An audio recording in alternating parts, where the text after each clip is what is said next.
Hello everyone and welcome to another episode of English in Practice. It's Kareem with you, your English teacher.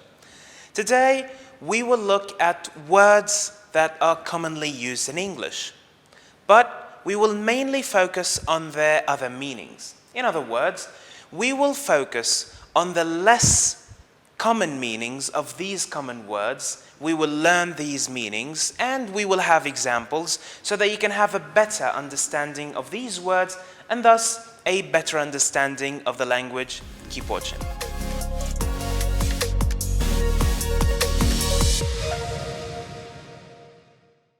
The first word on our list today is the word snake. Now we all know what a snake is. It's this reptile animal with a long body and no legs.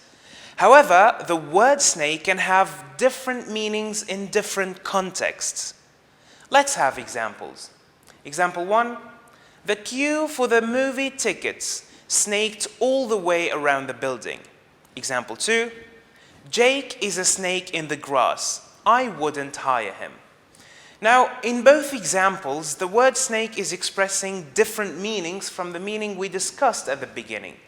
In the first example, the word snake is being used as a verb.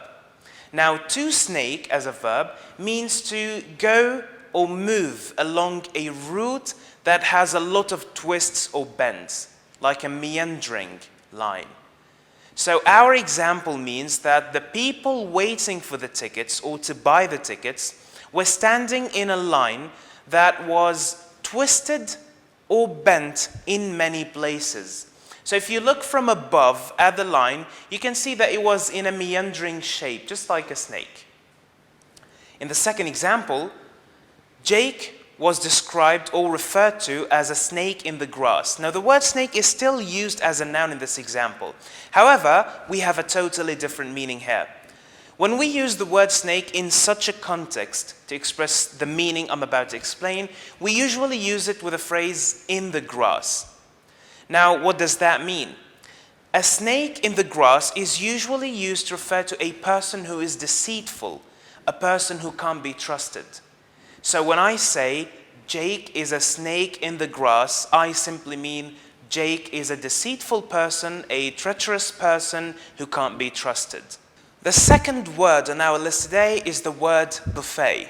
We all know that a buffet is the meal that consists of different or several dishes from which guests serve themselves.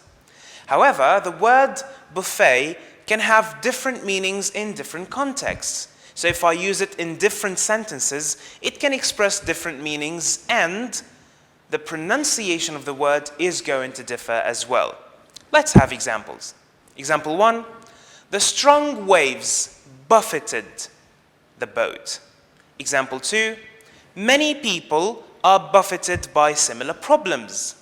Example 3, I wanted to strike him a buffet for what he said. Before we discuss the meanings of these words, I want you to notice the different pronunciation. The word buffet is not pronounced as buffet anymore. It's pronounced as buffet because it's expressing a different meaning now. Let's go to the meaning and discuss it. In the first example, the strong waves buffeted the boat. Now, in this example, the word buffet, and it's pronounced buffet, not buffet anymore again, is used as a verb to express the idea of the waves repeatedly hitting the boat in a violent way. Now, this usually happens or typically happens during a strong storm. So to buffet, one meaning of the word buffet or of the verb buffet is of the waves usually or the wind, to usually hit something repeatedly in a violent way. In the second example, the word buffet is still used as a verb. However, it has a different meaning, a bit different. So to buffet in this context means to afflict someone over a period of time. So our example means that many people are affected or many people suffer from similar problems over a period of time. So the word buffet here means or expresses the idea that people are not physically hit They are suffering from something. They are suffering from a problem. And in our example, many people suffer from similar problems over a period of time. In the third example, I wanted to strike him a buffet for what he said. Now, in this example, I am talking about something physical. And in this context, the word buffet is used as a noun.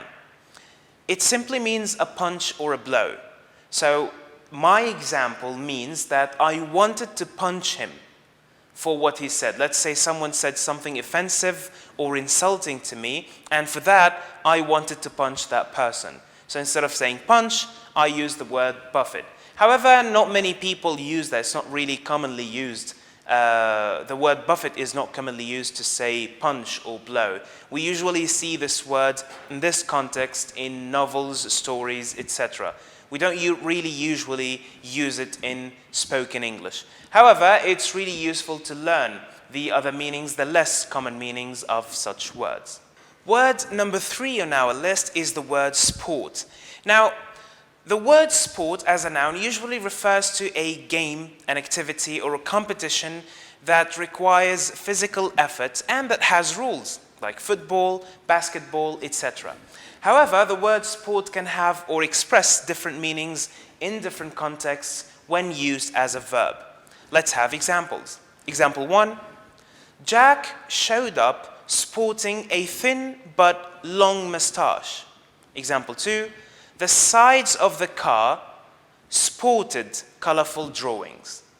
Now, as you can see, in both examples, the word sport is used as a verb and it doesn't express anything related to sport or games or competitions.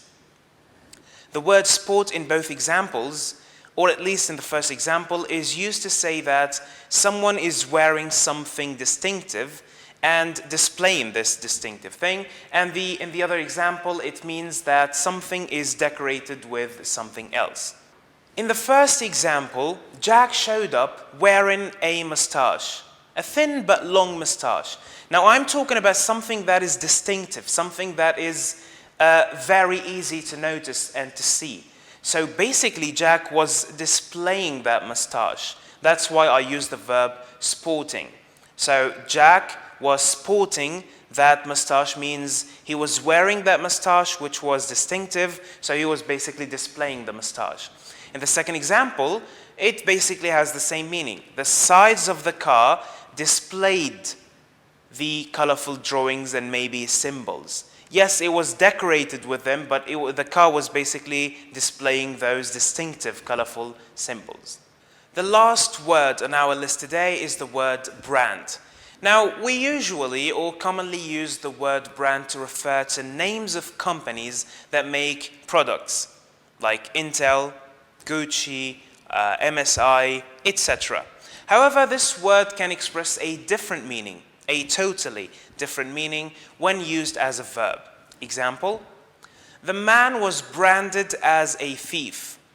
Now, in this context, we use the verb brand to mean that we are stigmatizing someone. In simpler words, we use, if someone is branded, that means this person is considered as a bad person.